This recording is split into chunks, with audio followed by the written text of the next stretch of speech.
I was not worrying about my belly button, but playing golf. I was visiting a friend in the town of Senekal. I was a boarding student, and we went to the house of Api.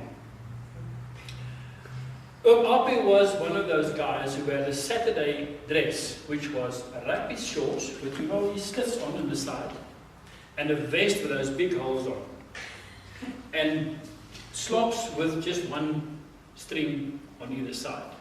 That was his Saturday dress. And me and my pal, Albert, were lying next to the pool, believe it or not. And then we saw Api carrying the step ladders, putting it to the side of the house. The house was L-shaped. The length of the house at the end was the pool, and on the other side, the short length, was the rest of the garden. There was a problem with bees, and bees made a nest in the gutter on the short side of this L-shaped house. And it was Api's duty that day to take out the blockage in the gutter. So he put up his stepladder, and with a 5-gallon or a 5-liter can of petrol between his teeth, tried to crawl up this ladder. Eventually got to the top, walked on the pitch to that side, and he said to himself, now this is the way I'm going to sort these bees out. So while he was moving down, he had this can still clenched in his teeth, and on all fours, moving down and sitting down and moving down again. It reminded me of a dog with a worm problem.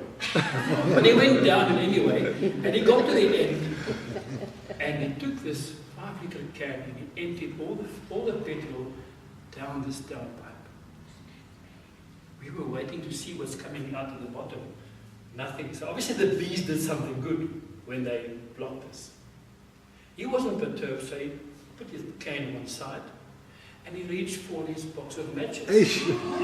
That was an onerous mistake. He took it, put it in there, and we waited. Now you've seen movies where they want to bring out the dramatic side of the movie. Everything goes in slow motion. This was even more than slow motion. We saw this whole thing blew up in front of Api, and his face turned charcoal. The gutter moved like at an angle of 45 degrees, like the Tower of Pisa. And a flume of flames blew out with an enormous impact. Obviously, the bees were disturbed. And they looked for the person who was responsible for this, and they nailed him, one after the other. He tried to crawl back on all fours, realized it's not going to work. He turned around and then he crawled up the normal way, like we normal people do. And the slops just flipped outside, and he just went on, carried on. Came to the end, and as he ran down this 12-meter length of this house, there was a cloud of bees next to him, not escorting him, trying to attack him, and he ran.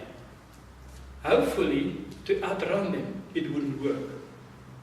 Then we realized, we were lying next to the pool, we realized what was going to happen. He was trying to jump into the pool, which was 4 meters away. But he was never a long jump athlete. He never tried that at school, so he never succeeded. So he ran and he jumped. But it wasn't a jump, it was a fall over. Needless to say, he fell short on the pavement next to the pool. Fortunately, his momentum carried him into the pool. The moment he came out, the bees were attacking him again. So he went down, grabbed the creepy crawly and did something here. And in doing so, he had the canopy of this creepy crawly over his head so he can see what's happening. In the meantime, Albert and myself tried to get a piece of paper, littered newspaper, and we ran. We had only speedos on, Yes. fortunately. So we ran, we tried to kill all these bees now trying to sting us. We did a good job, but so did they. In the meantime, Alfie's wife came and took him into the house because she realized he had a huge problem.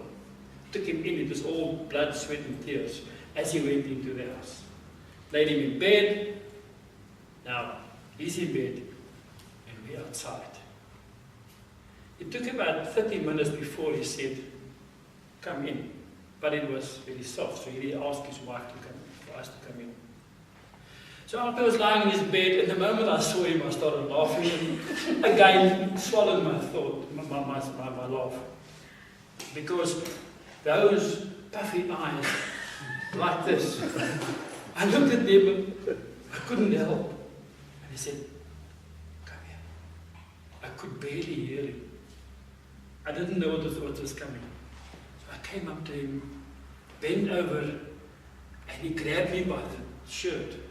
And unbeknown to me, he had a squash racket in his other hand. And he gave me 2 quick ones. And I was shocked, moved back and said, but now he says, don't laugh at me again.